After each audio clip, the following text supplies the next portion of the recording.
what I found the most success with when making offers on properties, and this is more for, let's just say like smaller multifamilies like rentals.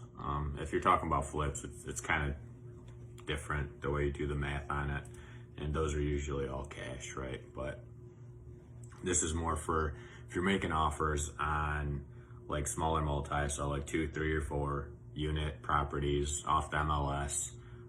This is kind of what I found that works the best, right? So, and obviously, like I said, this mostly goes for MLS deals because when you're working with a wholesaler or some off-market property, most of the time it's cash, right? They need to close quickly. So MLS deals, same sort of thing. Everyone wants to close quickly, but you just got to remember that as soon as something hits the market, go look at it, throw in an offer right away. And, you know, 'cause a lot of people are sleeping. I think the reason I got that 6 unit was people were sleeping on it because it was Memorial Weekend. I was on it. Not that I didn't do anything Memorial Weekend, but it took like whatever 2-3 hours to get that done, right? To go look at it, put an offer, negotiate, and win it. So anyway, what I usually do, I usually make 2 to 3 offers, and it depends on the situation. So again, market's listed on MLS. You can call the agent and be like, hey, what are they looking for? Are they looking for a quick closing, right? Are they looking to buy something new? Or B, are they looking to are they stuck on their number? Or do they want like an owner financing deal, right? Sometimes the agent knows, sometimes they don't. So if they do tell you like, yeah, this guy's just stuck on the price, he wants that much or he's not going to sell it, then you got to figure out a way to make that number work that they want for it, if it makes sense. If it doesn't make sense, then just go to the next deal, and a year or two later, that thing will still be on the market, right? So most of the time, I usually make like a cash and a finance offer. So, and again, this is for rentals, right? This isn't for fix and flips. That stuff's completely different. It's not completely different, but it's different how you run your numbers. But on a rental, let's just say it's a rental, it got listed, it's on the market, and there's tenants in it, it's performing, everything's good, it checks out, they got a good history, it's in a good area where you want to invest in. My cash offer that I usually make, I make it based off of obviously the numbers, right? The rental rate and everything else that it's getting at, the area, how much units are selling for in that part of town. But let's just say that they want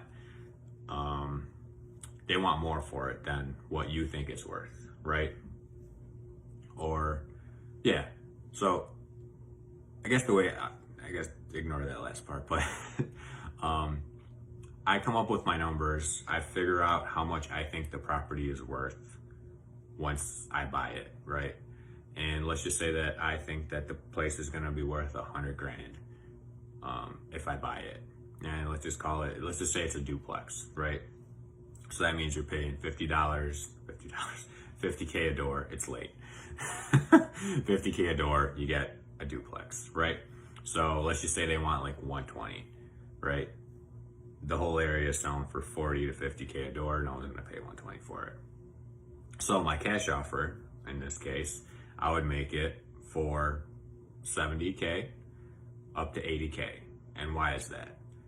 My reasoning behind that is if it's a rental and I buy it in cash for 70 to 80K, then once I get it good, maybe you gotta season it, maybe you don't, I can go to a bank and be like, hey, I got this duplex, I think it's worth 100 to 120, right? Because now you want it to be worth 120, and I want to refinance out of it. So a bank's gonna look at it, pull the comps, look at the mortgages, look at the leases you have signed, not the mortgages, the leases, and look at your personal financial statement, your credit score, all this stuff, and then figure out if they want a loan on it. And if they do loan on it, they'll do an appraisal, and with that appraisal, let's just say it appraised for 100K.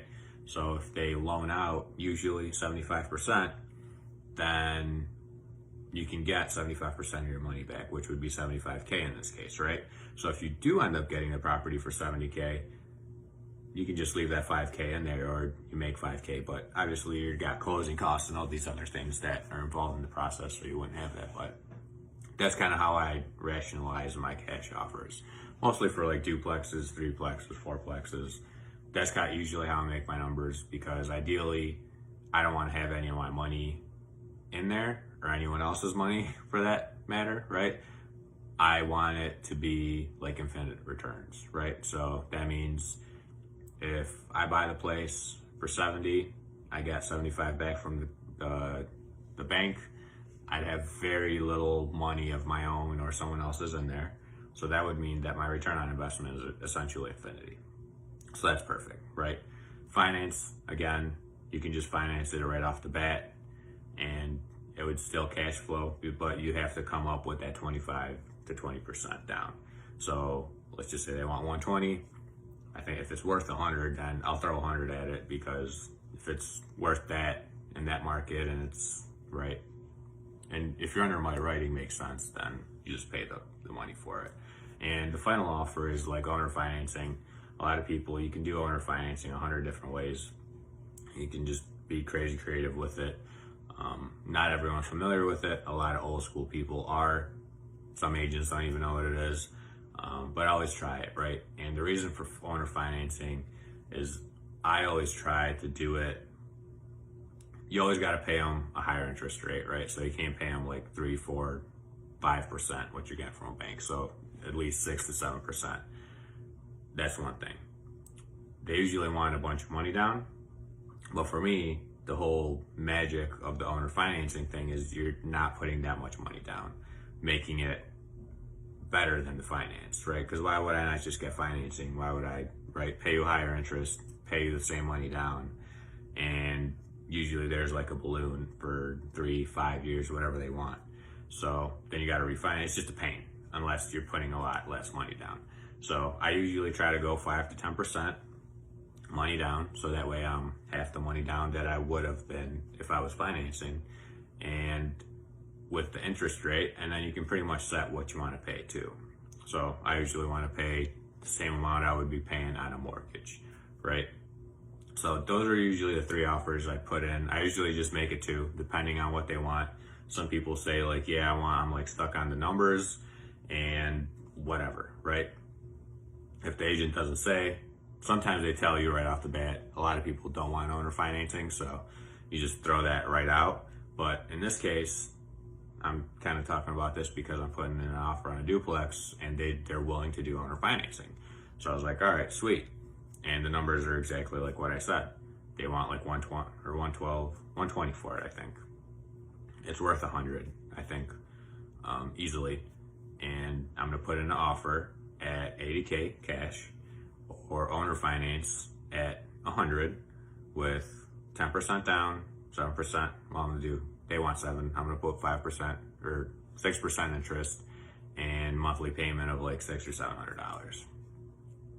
I think that's what I don't have it written down.